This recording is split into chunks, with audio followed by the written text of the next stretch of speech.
Hey guys, welcome back to Ace Recaps. Today I'm going to be explaining a 2021 Hindi horror thriller film titled, Dybbuk, The Curse is Real. On the island of Mauritius, following the death of a famous Jewish priest, an antique dealer sneaks into his house during the funeral and steals an old cursed box. The very night at his antique store, before leaving, he instructs his assistant to pack some stuff up and lock the shop. While doing his task, his attendant is intrigued by the ancient box and unlocks it. The mirror next to him shatters, everything inside the shop starts rattling, and the next day, the innocent man is found dead and crumpled inside a large crate. A police officer, Riaz, is on the case to solve the mystery behind the worker's death but is not able to track down any clues just yet. Even though he notices the box near the body, he doesn't pay much attention to it. We are then introduced to the protagonist of the film, Sam, and his wife Mahi. The happy couple relocated from Mumbai to Mauritius for Sam's job. He is a part of a company that deals with nuclear waste disposal. After relocating, whilst Sam is busy with his official work, Mahi goes around the town and comes across an antique store. There she finds an old box and, without thinking much about it, buys the box, intending for it to be used as home decor. She comes home that night and is astonished with the beauty of the ancient box, where she finds a key and opens it. She notices strange things inside, which include a glass bottle, a piece of cloth, and a few strands of hair. The box has a hole that is blocked by a wood piece, and as she opens it, an evil spirit creeps out and possesses the woman. Sam reaches home a little late and notices that the power's gone out. He looks for his wife all around, but she just sneaks up on him and acts as though everything's alright. The next morning, after his jog, he's taken back by Mahi's obsession with the old box, but doesn't think much of it and heads off to work. Mahi starts feeling as if there's someone around her and even spots a creepy woman in the bathroom. Terrified, she rushes to Sam's office, where no one is allowed as it is a high radiation area. Sam is shaken when he sees her there and tries to console her.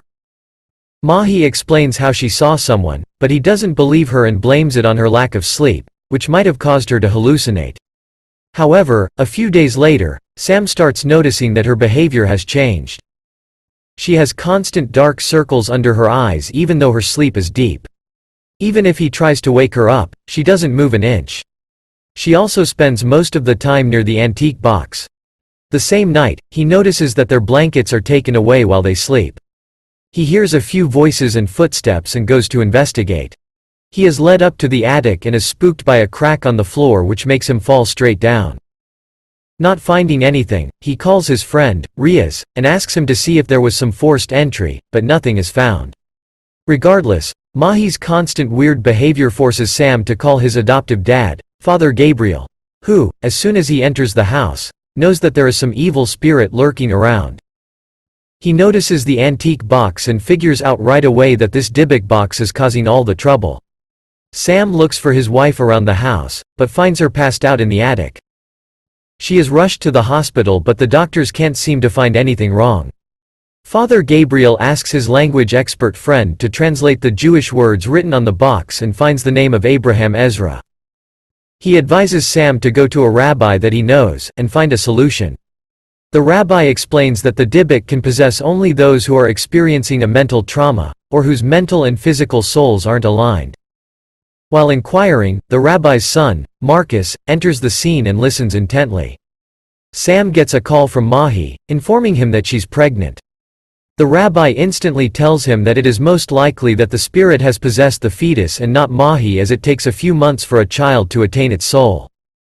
If an exorcism is conducted on the spirit, and the spirit realizes it, he can harm everyone it sets its mind on.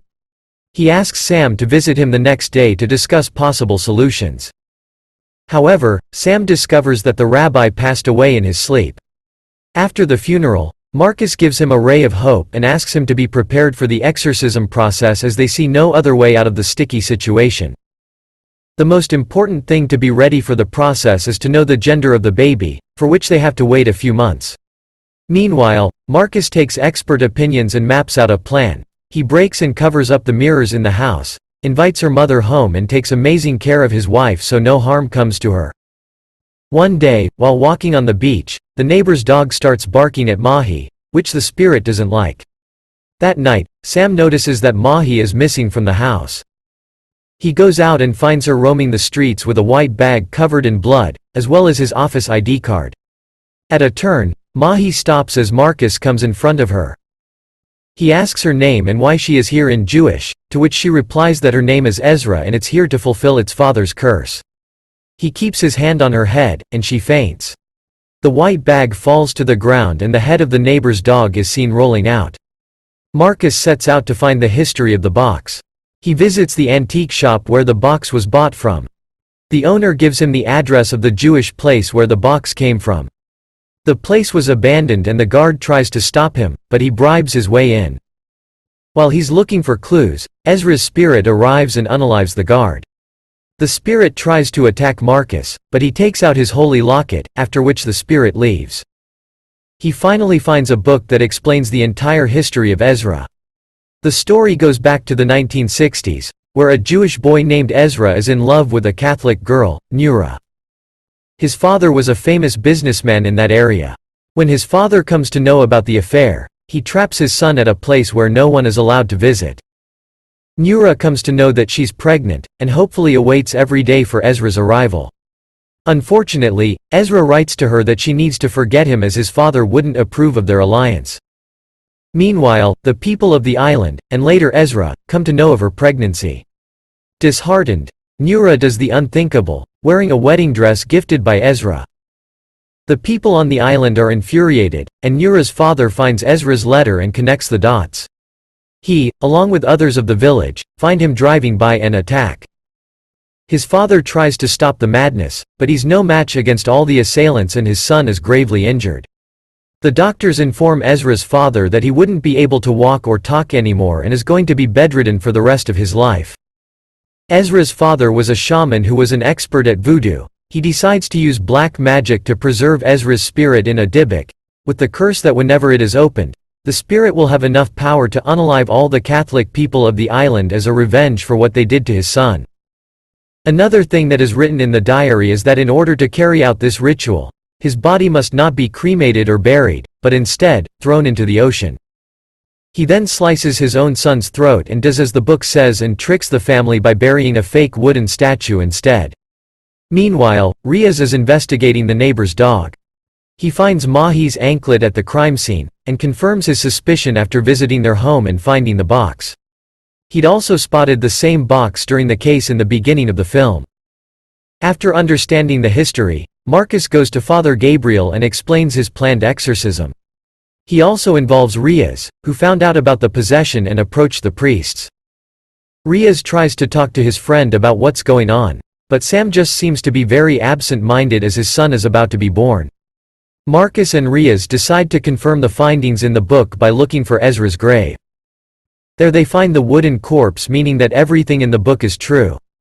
They are unable to find the corpse in the sea due to the time restraint and decide to follow up with the exorcism as a due course of action, even though it puts Mahi's and the child's life at risk because if the baby is born, everyone on the island will soon be terminated.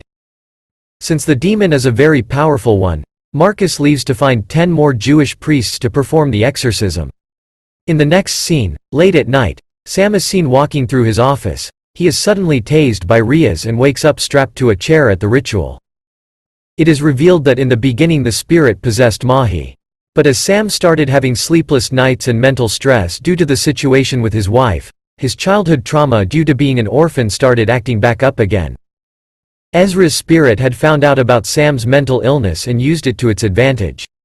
Knowing that it could use Sam's involvement in the nuclear disposal program, it set up a bait for him. The night Mahi was walking around the town, Ezra used this opportunity to change bodies and possess Sam.